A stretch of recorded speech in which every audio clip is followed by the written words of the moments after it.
Okay, you guys, so let's start on 9.6, properties of logarithms. So this is going to have, so in the last section, we did an intro to logs, kind of talked about graphically what they look like, how they're related to exponential functions. So in this property, we're now going to say, okay, now that or in this chapter, we're going to now say we're okay with logarithms. We understand that they equal an exponent. We know what each part of a logarithm is talking about. Now let's see how we can manipulate them, how we can work with them, how we can rearrange them. So there's all kinds of properties for logs that we're going to learn. I don't even think this is a full list, but we're definitely going to go into a lot of them. So we're going to use the product property of logarithms, we're going to use the quotient property of logarithms, and we're going to use the power property of logarithms, and then using these all together. Now, there's more than this, but this is what the main focus we're going to have. So this section examines several properties of logarithms that allow you to simplify expressions, okay? And then in the next section, we're going to use a lot more of this to solve logarithms. So recall that a logarithm is an exponent. So logarithmic properties are restatements of exponential properties. So you'll see a lot of connection to these things because they're related to exponents, okay? So the product property of logarithm says if x and y and b are positive real numbers and b does not equal 1, then the log base b of x times y is equal to the log base b of x plus the log base b of y. So what this is doing is this is taking log base b of x times y. So what they're saying is if you have an argument, okay, if you have an argument of a logarithm and you wish to rewrite it as multiple logarithms, you are allowed to join the multiplication as addition of two logs. So we're going to say this is equivalent, and and again, this is the same base, log base b of x plus log base b of y. So that's what they were doing right here. But here's the thing. So what I did is I took this argument, which is x times y. Here's the x, here's the y. But notice this is a completely new logarithm, and this is a completely new logarithm. So this property says that you can split a logarithm in this fashion. Okay, so please do not think you are not distributing the log. Okay, this is completely different. You are not distributing the log. You are taking the multiplication of arguments in a log and turning it into multiple logarithms. So 2, 3, 4 logarithms through addition. The quotient rule will be through subtraction. Okay, so let's take a look at this. Okay, let's do this is definitely something you have to practice because logarithms are pretty new. Okay, so it says write as a single logarithm. So now I can go the other way. So since I can split a logarithm, if two logarithms that are being added have the same base, then I can say log base 7, in this case, the base is 7, x times 4. Or, we could, say this is log base 7 for x, right? So I took the x and I multiplied it by 4, and this is my new logarithm. So I took two logs and rewrote it as 1. Okay, so this is one application. So remember, this can go either way. You can take two logarithms and write it as 1, or you can take one logarithm and write it as 2 or 3 or 4 or however many you need based on the multiplication or division that's happening. Okay, let's take a look at another one. So you guys pause the video and try to write this as one single logarithm. Okay. All right, so hopefully you started off by saying log base 2, right? Because they're all base 2. Remember, this property only works if they're the same base, and it has plus and plus. So we know that that means that each one of these arguments are going to be multiplied. So I'm going to say x times 10 times x plus 3.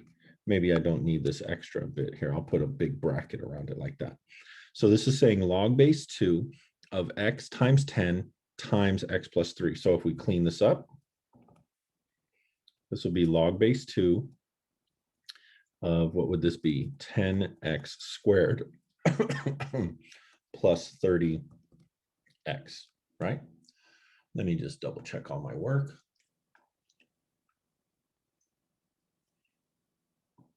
Okay. So Or again, you could have even written it like this, log base 2 of 10x times x plus 3. It really depends on what they're looking at for the problem. This looks pretty clean, but then they may want you to keep it in this form also. But as you can see, when I have the addition of multiple logarithms, I can combine them into one logarithm and just multiply their arguments, or break it apart in the same fashion, going the opposite way. Okay, if x, y, and b are positive real numbers and b is not equal to 1, then log base b of x divided by y is log base b of x minus log base b of y. So this is called the quotient property of logarithms. Okay, so here we have an argument that's being divided, and instead of a plus sign like we had up here, right, we had a plus sign because the arguments were being multiplied. Here we're going to have a minus sign, and it can go both ways. Once again, you can take 2 logs or 3 logs and write it as 1, or go this way to that way, this way to that way. It really doesn't matter. It just depends on what they're asking you for that particular problem. Okay, so let's double check this. Let's see how this works real quick. So it says log base 7 of x minus log base 7 of 4. So they both have the same base, so I'm allowed to write them as one logarithm. Now I'm going to do x divided by 4 because of this minus sign right here. So this minus sign in the middle between these two logarithms allowed me to divide the arguments. And this is how I can rewrite this as one single logarithm. Okay, right, as a single logarithm once again. So here's same base, same base. So I'm going to say rewrite this as log base 3 of x cubed plus 4 divided by x squared plus 2, because I have this minus sign right here. Okay, so because I have this minus sign, I'm allowed to divide the arguments. So maybe I should put parentheses. You know what, let me write it a little bit cleaner with parentheses from the beginning. So this would be x cubed plus 4 divided by, because of that minus sign, x squared plus 2. Okay, now sometimes what happens when you do this is then you have to factor and see if anything cancels when you combine them. In this case, it doesn't look like these are factorable in the way that we need. So there will be no canceling. So this would be our final answer. Okay, now there's another thing called the power property of logarithms. And what this does is it says, once again, if x and b are positive real numbers and b is not equal to 1, so basically the base isn't 1, okay, and r is a real number, then notice here, this power to the argument. So the argument has a power of r. You are allowed to move to the front, right? Move this to the front, and you end up with r times log base b of x. So when you're dealing with logarithms and the argument has an exponent, you can move the exponent down to like the level playing field and multiply that times the logarithm. So for example, if I had log base 3 of x to the 7th, I could rewrite this as 7 log base 3 of x, and this is multiplication in between them. I won't write the times. You just have to know that that's multiplication, but that's what we're allowed to do. Okay, so this is very nice. Whenever you have some argument that has a power, you can just clean it up. So what if I wanted to do log base 3, or let's not do 3 because I already did it. Let's say log base 5 of, I don't know, x plus 2 to the 1/2 power. Well, then I can just rewrite this as 1/2 log base 5 of x plus 2. So once again, I just took the power and moved it to the front, and that's where this guy came from right here. Okay, so let's do some more practice. Okay, so use the power property to rewrite each of these logarithmic expressions. So take a minute, pause the video, and see if you can get these to mess with the power property. Okay, so hopefully you said -3 log base 7 of x, right? I just moved the power to the front. Now this one takes a little bit of work because remember, this is saying log base 5. Now 4, the cube root of 4 is the same as saying 4 to the 1/3 power, right? So then what we're going to do is we're going to say 1/3 log base 5 of 4. Oops. 1/3 log base 5 of 4. All right. So once again, this is a property, the 3 properties that we've done, there's more than these 3. Okay, but these are two of the, or three of the big ones. Okay, these are the ones that you use the most often, and in terms of rewriting expressions. Okay, now let me look at something real quick. So take a minute, pause the video, and let's rewrite this as a single log. But remember, in the original property of quotient rule, notice the quotient rule. What number is in front of the log? It's a 1. Look at the product rule, the product property, I'm sorry. There's a 1 in front. So before you go rewriting and combining logarithms or expanding them, or combining them, I should say, you have to have the powers put back in the argument, okay? So let's go over here.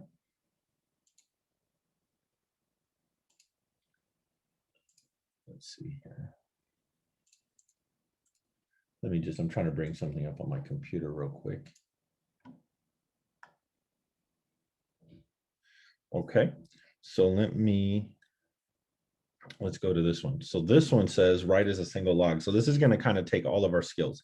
So notice there's a 2 in front and a 3 in front. You're not allowed to have that if you're going to rewrite it as one logarithm. So what we have to first do is we have to first put the powers back.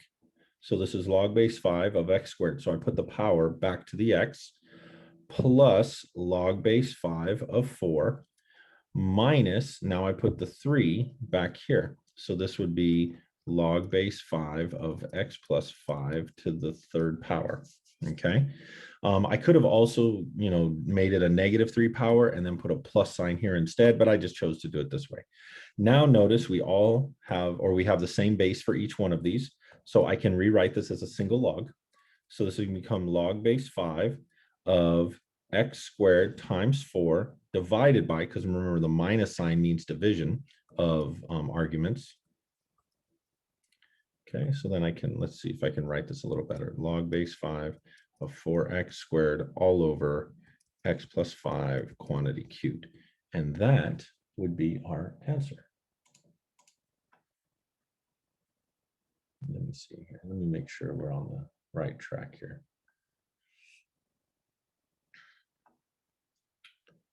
Okay, looking good. Example 8, 4x squared, x plus 5 cubed. Yep, looking good. Okay, so let's move on to example 10. I think I must have removed one of these examples. One of them probably wasn't something I like. So that was example 8. Let's go on to 10. We skip an example from the printout. Okay, so now it says write each expression as a sum or difference of logs. So now we have to go the other way. They don't want one logarithm. They want you to write it as a multiple set of logarithms. So what we're going to do is we're going to say, okay, so this is log base 3 of x to the 4th. Now remember, because this is division, we subtract and we get log base 3 of y cubed. Now, normally they say express all powers as factors. So that means we have to do 4 log base 3 of x minus 3 log base 3 of y. So all I did was I took the power, put it in front here, took the power, put it in front there of the argument.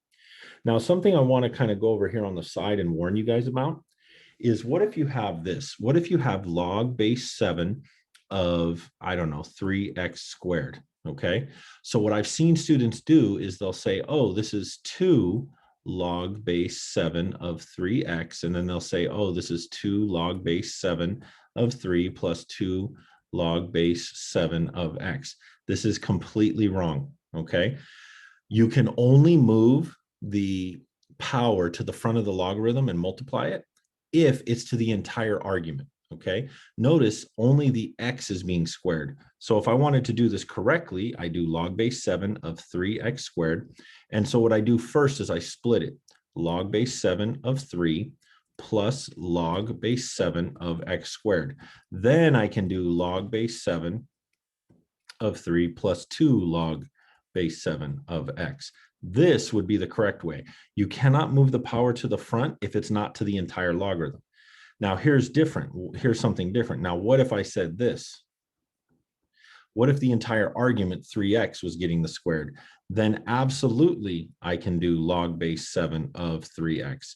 And then this is 2 log base 7 of 3 plus 2 log base 7 of x. So then in this particular problem, that would be correct. So just keep that in mind. That's something you got to be a little bit careful of, okay? Is that you can only move the power to the front using this property if it's to the entire argument, okay? So now here's a little bit of a twist, okay? So I'll show you it with this, and then I'll try to show you another way you could also look at this.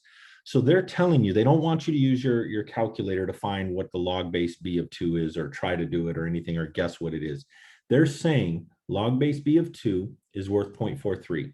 They're saying that log base b of 3 is worth 0.68.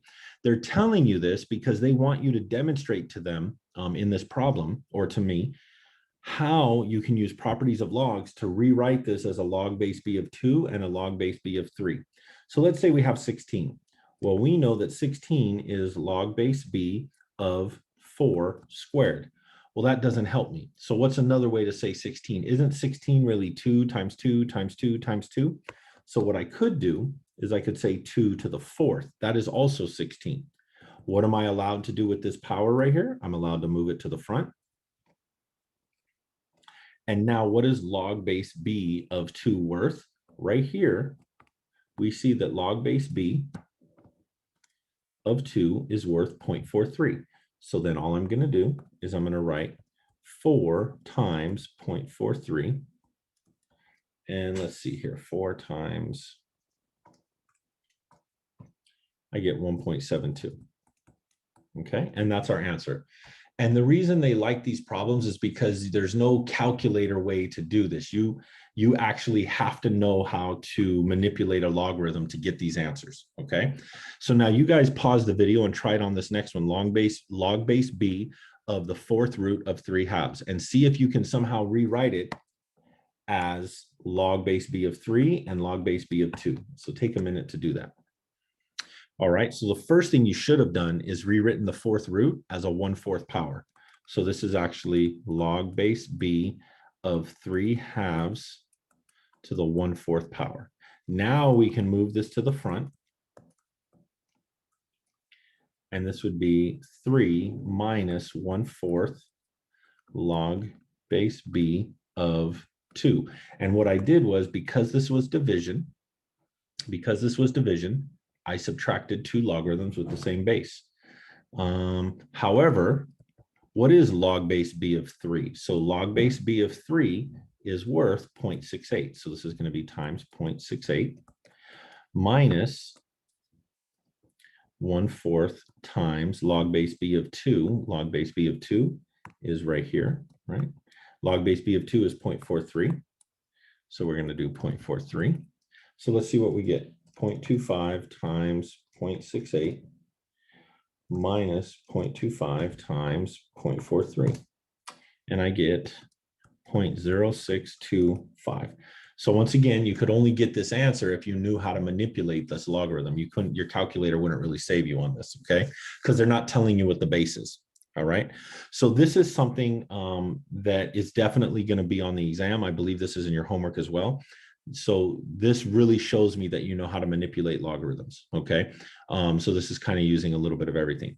In the next chapter, we're going to then even see more things about log base 10 and natural log, or log base e. And we're going to kind of figure out how to work with those a little bit, okay? All right, you guys, that's going to do it for this video. Thanks for watching as always, and see you in class.